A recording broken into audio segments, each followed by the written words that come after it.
These are the times that try men's souls. The summer soldier and the sunshine patriot will, in this crisis, shrink from the service of their country. But he that stands by it now deserves the love and thanks of man and woman. Tyranny, like hell, is not easily conquered. Those words are as true today as they were in the American Revolution. When you penned those words in your pamphlet, they became the war cry of the rebels wishing to throw off the shackles of British rule. It's about time that America realizes that the first American Revolution did not free us from the Brits. We fought, and many of our fellow patriots died for declaring freedom from King George. But Thomas, when I look around, I see another George. This George started a purple revolution by meddling in the presidential election. George Soros has spent billions to place non-Americans and anti-Americans in the White House. One George looks like the other to me. Today's battle for freedom of speech and truth in the media is as fierce as it was then.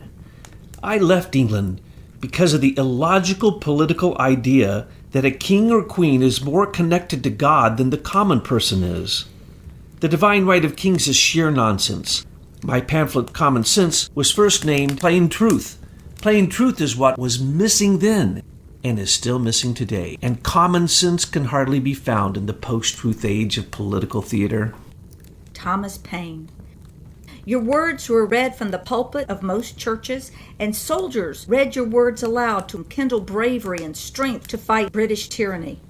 It was the content of your words that helped win the war, the power of the media that is supposed to help the common person be informed about their rights and be the rallying point around which tyranny can be foiled. A similar impulse led me to create an American flag from 13 stars, united in an unbroken circle. The power of that flag declared American freedom from tyranny in England, Holland, Germany, France, and many other countries. And we do not need monarchs or a tyrannical federal government to control our lives. A constitutional republic, democratic freedoms and liberties. In America, we believe in the divine, unalienable rights given to us by God, not a monarch. Well said. That is what we fought for. Many loyalists who wanted King George to continue the despotic rule are still active today. They also used the same methods of information dissemination that we developed in 1775, except that now propaganda is legal to use on American citizens. The existing administration has legal standing to consider every American a possible war actor. Patriots are made to be possible enemies, who the government propagandizes to instill compliance in the brainwashed citizens who often believe the tyrannical lies of the globalists who wish to destroy America's national pride. The fake news mainstream media is no different than the monarch's privy council of aristocrats. The only difference I see is that earlier the enemy was the monarchy, and now the enemy is the globalists' attempt to destroy America and fleece the common citizen by corporate aristocracy. Well, the British imperialists started this program of deceit and brainwashing with Cecil Rhodes, who picked up where the British East India Company left off. It was the British and Dutch East India Companies that fought over America. The British controlled the North and the industries that supplied England, while the Dutch brought the slaves to the South for agricultural development. The Dutch East India Company fought for control of the spice trades and later devolved into slave trade. Eventually, England and Holland competed to be the largest slave traders in the world. These corporations were the original globalists who have turned into the United Nations, the Crown Agents, British Serco, and the American version of federal aristocracy called the Senior Executive Service and the Inns of Court, the U.S. so-called justice system. Cecil Rhodes and his student Alfred Milner used South Africa and the Transvaal as a corporate experiment to fleece Africa of its gold, diamonds, and slaves, funded by the Rothschilds. They also used the Burroughs Wellcome Drug Company to experiment with vaccines and inoculations that killed more people than they healed.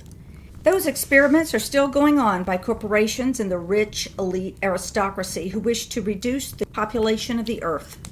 The British demonized Germany to foment war so that the pharmaceutical patents and trade secrets could be captured by the British. This is the same type of tactics used against America from the beginning, and it still goes on to this day, Thomas. The new revolution is not just political. It is also a battle to win freedom in our own bloodstream, which is being assaulted by vaccines, inoculations, flu shots, and pharmaceutical drugs that kill as many people as they heal.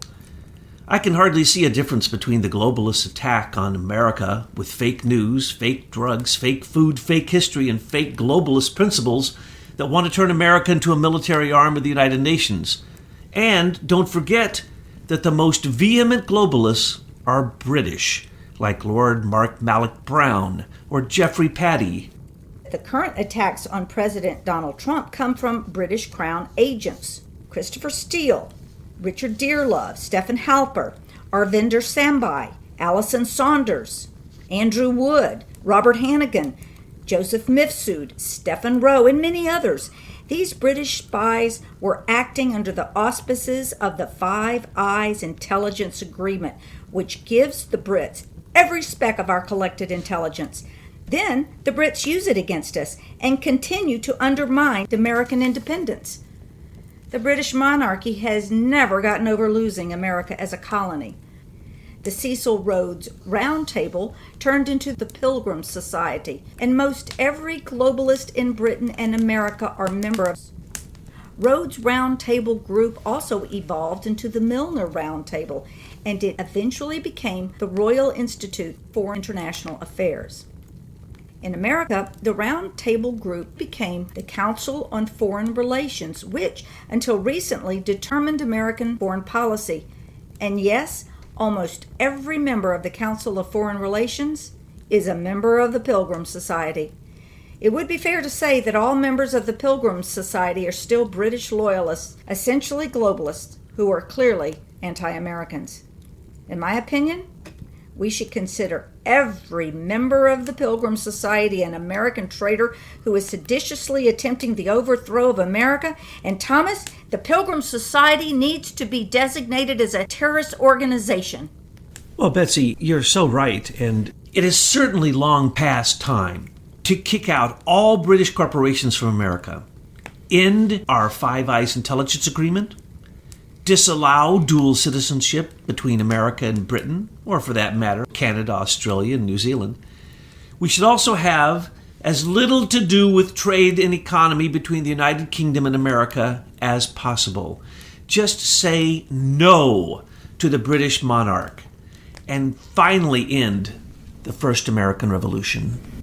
I won't be happy until every British agent is rooted out and prosecuted. This is treason and espionage. They are truly our enemies, Thomas. In our day, Betsy, traitors were hung. And this was a good deterrent for those considering sedition and overthrowing the government. But fake justice and a legal and fake peerage system given to lawyers and judges who believe they are American aristocrats, when you add together all the crooked courts, the banks, the media, big pharmaceuticals, and the corruptocrats, you realize that the Brits are everywhere, that the first American Revolution is not over, and the current attempt to overthrow our duly elected president is still going on and being led by the British. Well, frankly, I need to see William Barr doing something. That Department of Injustice of his needs to indict somebody. I want to see Bill and Hillary indicted, James Comey, Andrew McCabe, George Soros, Christopher Steele, Bruce and Nellie Orr, the Strzok and Lisa Page lover team, John Kerry. For heaven's sakes, when are you going to indict someone in this cesspool we call the swamp? Bill and Hillary Clinton are flat-out Chinese communists. We have all seen the lies, corruption, and attempt to cover up aristocratic crime. A two-tiered law and order system, I tell you, Thomas, while putting the common people like us patriots out here in jail. When, Thomas, are we going to see the freedoms we fought for in the first American Revolution? Just after the American Revolution, the British tried again and again to gain control of America through establishing national banks and central banks, one after the other, until the British created a permanent U.S. Federal Reserve System to enslave Americans in odious debt held by the British, the Dutch, and the German bankers. It was in 1913, when the British system of economic controls was put into place, that America became the debt slaves of Britain. Yeah, but that's easily solved. I mean, who out here doesn't know that the Federal Reserve is a private corporation and it simply must go bankrupt? Frankly, it's in the business to print money. It hasn't done a very good job. Let it go bankrupt. We, the people, refuse to pay our European landlords the imaginary debt they have created for us. The U.S. Treasury does not need foreign influence and the Federal Reserve fleecing every American to pay off some imaginary war debt with an interest rate that can never be paid. And while we're at it, get rid of the IRS. We don't need those henchmen coming and collecting their toll for the Queen. It is shocking to me that so many Americans do not know that there does not need to be a Federal Reserve system owned by foreign central bankers. We don't owe the Fed one penny. Just like we never owed Britain a single penny in tax from the colonies. We don't need them, they need us. And it's time not to help the Brits in a bilateral trade deal. We should simply let the British monarch and globalist government die of its own self-induced wounds. And we need, Thomas, we desperately need now, in this time, to finish the American Revolution. Please remember that when we say that the British are not our friends, we're talking about the British system and the Commonwealth, the United Kingdom, and the monarchy, and the elitists who create the Privy Council, and the elitists in the City of London who control Fleet Street, who basically control the banks, media, and the courts. So really, we in America as citizens need to stand up and say we are not British subjects. We are free American citizens.